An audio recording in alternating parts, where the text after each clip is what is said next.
Hi అండి. BPCL స్టాక్‌ని మనం watch లిస్ట్‌లో యాడ్ చేసుకోవాల్సిన టైము అంతా కూడా ఓన్లీ ఫర్ ఎడ్యుకేషన్ పర్పస్ మాత్రమే.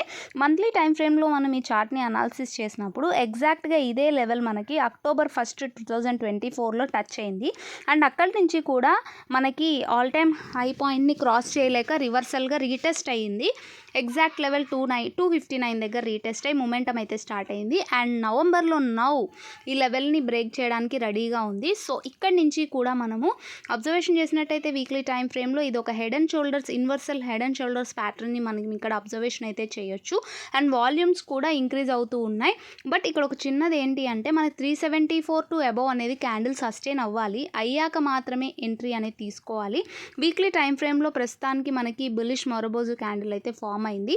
బట్ వెయిట్ చేసి క్యాండిల్ ఆ లెవెల్ బ్రేక్ అయ్యి సస్టైన్ అయింది అని అంటే మనం రీఎంట్రీ తీసుకొని ఇక్కడి నుంచి కూడా ట్రైలింగ్ చేసుకుంటూ వెళ్ళడానికి అయితే ఛాన్స్ ఉంటుంది. అండ్ వన్ డే టైం ఫ్రేమ్లో మనం ఈ స్టాక్ని అబ్జర్వేషన్ చేసినట్టయితే ఎగ్జాక్ట్గా ఇక్కడి నుంచి కూడా మనము స్లోగా మొమెంటం అయితే స్టార్ట్ అయింది.